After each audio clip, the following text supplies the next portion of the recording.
Setiap orang yang dilahirkan di dunia ini telah dilahirkan sebagai keturunan Adam yang pertama, yang telah tunduk takluk di bawah kepemimpinan iblis yang berkuasa atas dosa dan maut.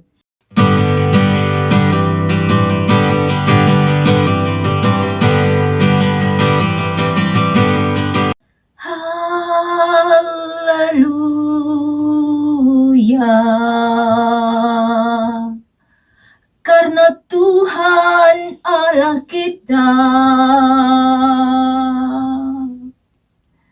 yang maha kuasa telah menjadi Raja. Mari kita bersorak-sorai. Haleluya.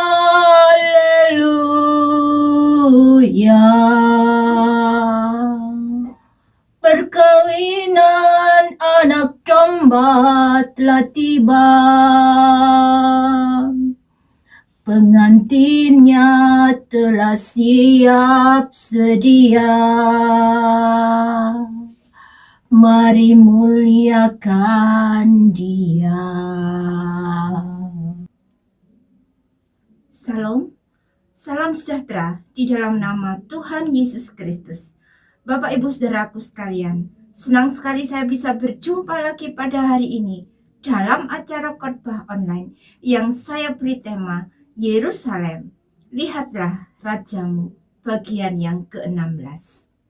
Saudaraku, setiap orang yang dilahirkan di dunia ini telah dilahirkan sebagai keturunan Adam yang pertama, yang telah tunduk takluk di bawah kepemimpinan iblis yang berkuasa atas dosa dan maut.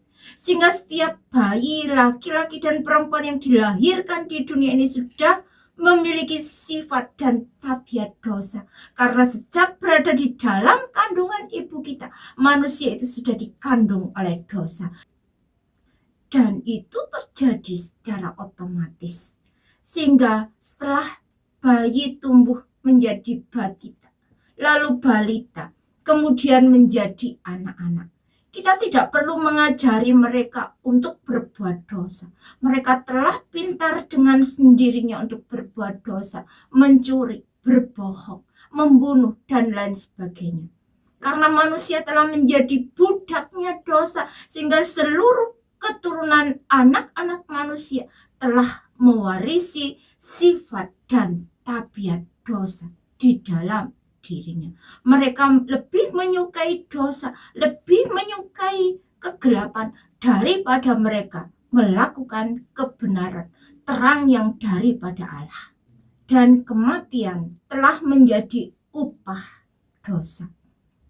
Karena dosa itu adalah suatu kenikmatan duniawi untuk memuaskan hawa nafsu kedagingan kita. Dan sebagai upahnya, manusia harus mengalami kematian. Tidak ada seorang pun di dunia yang dapat menolak apabila kematian itu datang di dalam kehidupannya. Entah kita itu masih bayi, kanak-kanak, menjadi dewasa atau tua, kita tidak pernah tahu kapan kita itu mati. Kapan kita itu dipanggil oleh Allah, Sang Pencipta kita.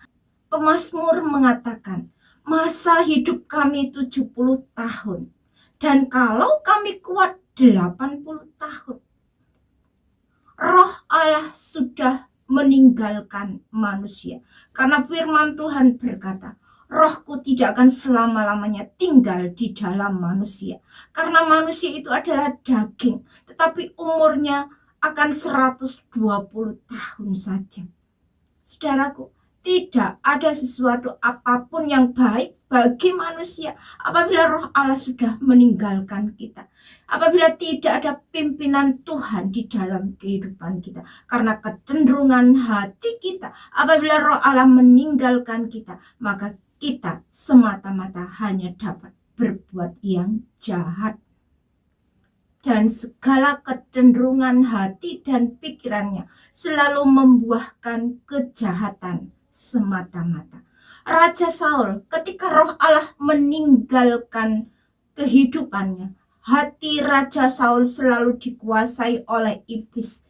Roh jahat menguasai hati dan pikirannya sehingga Raja Saul selalu berusaha untuk membunuh Daud, seorang yang berkenan di hati Allah. Lucifer yang semula adalah ciptaan Allah yang maha indah, seorang pemimpin puji-pujian dan penyembahan kepada Allah yang maha tinggi. Lucifer adalah ciptaan Allah yang sangat sempurna, sangat cantik dan memiliki semarak yang sangat besar. Tetapi Lucifer telah menjadi sombong sehingga tidak mau dipimpin oleh Roh Allah. Dan Lucifer tidak mau lagi melayani Allah, tetapi mau melayani dirinya sendiri, mengambil pujian penyembahan yang seharusnya untuk Allah diambil untuk dirinya sendiri. Ini adalah tragedi lahirnya dosa, dan iblis telah berhasil mengejek sepertiga malaikat Allah untuk memberontak kepada Allah, dan iblis juga berhasil mengajak manusia telah memberontak kepada Allah. Dan sifat dosa ini telah menular kepada seluruh keturunan anak manusia.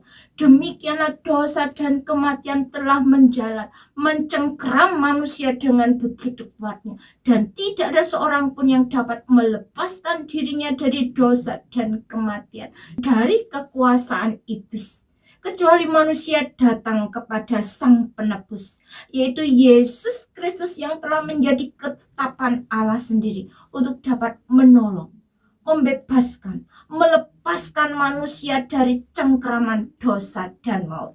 Hanya di dalam Yesus Kristus saja manusia berdosa dapat dilepaskan dari kuasa iblis yang jahat itu.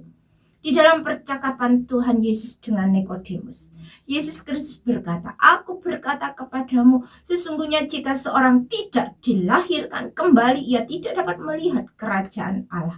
Kata Nikodemus, bagaimana mungkin seorang dilahirkan kalau ia sudah tua? Dapatkah ia masuk kembali ke dalam rahim ibunya dan dilahirkan lagi? Jawab Yesus, "Aku berkata kepadamu, sesungguhnya jika seorang tidak dilahirkan dari air dan roh, ia tidak dapat masuk ke dalam kerajaan Allah. Apa yang dilahirkan dari daging adalah daging, dan apa yang dilahirkan dari roh adalah roh." Sesungguhnya Yesus Kristus berbicara tentang kelahiran baru melalui iman percaya kita kepada Yesus Kristus, bukan kelahiran secara jasmani di mana manusia dilahirkan oleh seorang ibu, tetapi kelahiran yang Tuhan Yesus maksudkan adalah kelahiran oleh Roh Kudus. Sama seperti angin bertiup kemana ia mau dan kita mendengar bunyinya, tetapi kita tidak tahu dari mana datangnya dan kemana juga perginya. Demikian pula dengan orang yang dilahirkan oleh Roh Allah, karena kelahiran baru itu bukan dikerjakan oleh manusia, tetapi dikerjakan oleh Allah sendiri di dalam kehidupan orang-orang yang percaya, di mana Allah bekerja bersama-sama dengan Roh Kudus dan firman Allah, yaitu Yesus Kristus. Demikianlah orang percaya menerima anugerah kelahiran baru dari Allah, sehingga orang percaya bukan lagi sebagai keturunan Adam yang pertama yang takluk di bawah kekuasaan iblis, tetapi menjadi manusia yang baru, yaitu keturunan Adam yang kedua, yaitu Yesus Kristus yang berkuasa atas dosa dan maut. Itu sebabnya yang perlu kita miliki adalah iman percaya kita yang sungguh kepada Tuhan Yesus Kristus, bahwa Dia adalah Tuhan dan Juru Selamat secara pribadi di dalam kehidupan kita. Barang siapa yang percaya, mendengarkan dan melakukan firman Allah dengan segenap hati, maka Roh Kudus akan menjadikan kita sebagai anak-anak Allah, sebagai manusia baru, ciptaan baru yang berkuasa atas iblis, yang berkuasa atas dosa dan maut. Tahukah saudara bahwa apabila saudara menyerahkan diri saudara kepada seseorang untuk melakukan keinginannya, maka saudara adalah hamba orang itu.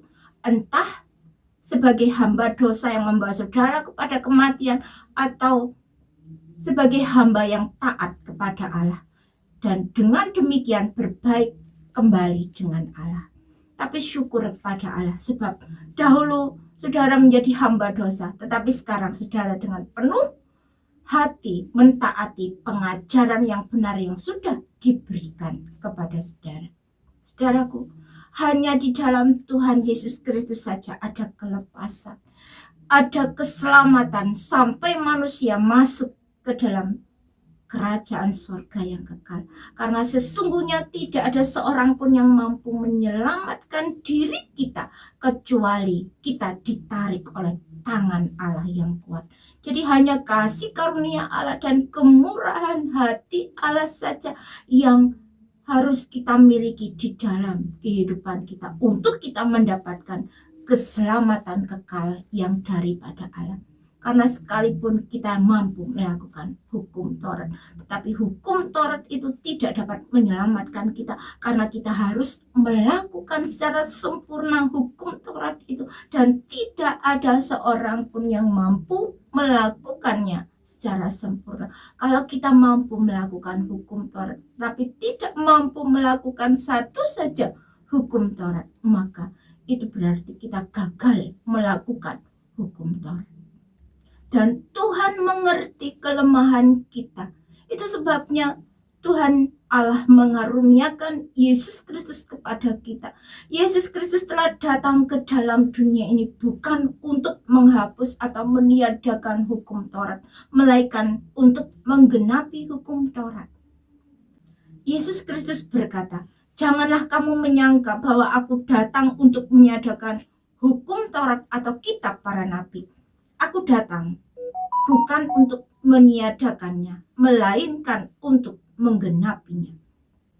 Karena aku berkata kepadamu, sesungguhnya selama belum lenyap langit dan bumi ini, satu iota atau satu titik pun tidak akan ditiadakan dari hukum Taurat sebelum semuanya terjadi."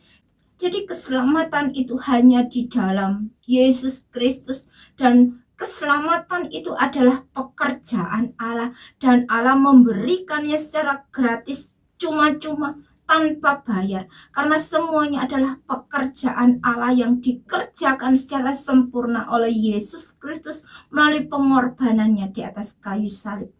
Dan untuk memperoleh penebusan, keselamatan kekal yang daripada Allah, Allah membutuhkan kerjasama kita, agar supaya kita dapat memenuhi syarat sesuai dengan firman Allah. Karena banyak yang dipanggil tetapi sedikit yang dipilih. Sesungguhnya segala jalan hidup manusia itu terbuka di hadapan Allah. Kita tidak dapat bersandiwara di hadapan Allah, karena Allah melihat kita sampai pada kedalaman hati kita. Tidak ada yang tersembunyi bagi Allah. Allah tahu motivasi kita ketika kita melayani Dia, ketika kita percaya kepada Dia. Saudara, ada banyak hambatan di dalam perjalanan hidup kita mengiring Tuhan. Tetapi ketahuilah saudara, bahwa Allah menyertai kita sampai pada kesudahan zaman. Yang Allah mau adalah penyerahan diri kita secara sepenuh kepada Allah, bukan yang setengah-setengah, karena Allah kita adalah Allah yang cemburu. Memang tidak mudah di dalam pengiringan kita kepada Tuhan, terlebih untuk kita harus hidup benar sesuai dengan firman Tuhan, karena kita hidup di zaman yang melebihi di zaman yang terjadi pada zaman Nuh. Tetapi bagi Allah tidak ada perkara yang sulit, tidak ada yang tidak mungkin bagi Allah. Tanpa kita ditarik oleh tangan Allah yang kuat, maka kita tidak akan mampu. Itu sebabnya jangan pernah melepaskan iman percaya kita kepada Yesus Kristus, karena barang siapa yang malu mengakui Tuhan Yesus Kristus di hadapan manusia, maka Tuhan Yesus Kristus juga akan malu mengakui kita di hadapan malaikat-malaikatnya. Jadi percayakanlah hidup kita mulai saat ini kepada Allah. Kiranya campur tangan Allah yang memampukan kita untuk kita hidup taat, setia kepada Allah, untuk kita tetap percaya kepada Yesus Kristus bahwa Dia adalah Tuhan dan Juru Selamat di dalam kehidupan kita sampai pada akhirnya. Maka tangan Allah yang kuat itu akan menyertai kita, menolong, memampukan kita, menguasai kehidupan kita, sehingga Allah berada di pihak kita. Kalau Allah ada di pihak kita, siapakah yang akan menjadi lawan kita? Tidak ada. Tuhan Yesus yang menjadi pembela kita. Amin. Kiranya firman Tuhan boleh menjadi berkat dan kekuatan bagi kita sekalian. Jangan lupa untuk like, comment, share, dan subscribe, serta nyalakan loncengnya dan tekan tombol gabung untuk mendapatkan akses VIP. Sampai jumpa pada video selanjutnya. Tuhan memberkati. Orang yang duduk dalam lindungan yang maha tinggi dan bermalam dalam naungan yang maha kuasa, akan berkata kepada Tuhan, perlindunganku, pertahananku, Allahku yang ku percayai. Terima kasih Tuhan, terima kasih Allah. Ini iman percaya kami kepadamu Bapa. Terima kasih Tuhan. Engkau Allah kami yang hidup. Engkau Allah kami yang berkuasa dulu, sekarang, sampai selama-lamanya. Kami sudah membaca merenungkan firman-Mu. Kiranya Tuhan mampukan kami untuk kami boleh melakukan apa yang menjadi kehendak-Mu dalam kehidupan kami. Di dalam nama Tuhan Yesus Kristus, kami sudah berdoa dan mengucap syukur. Haleluya. Amin.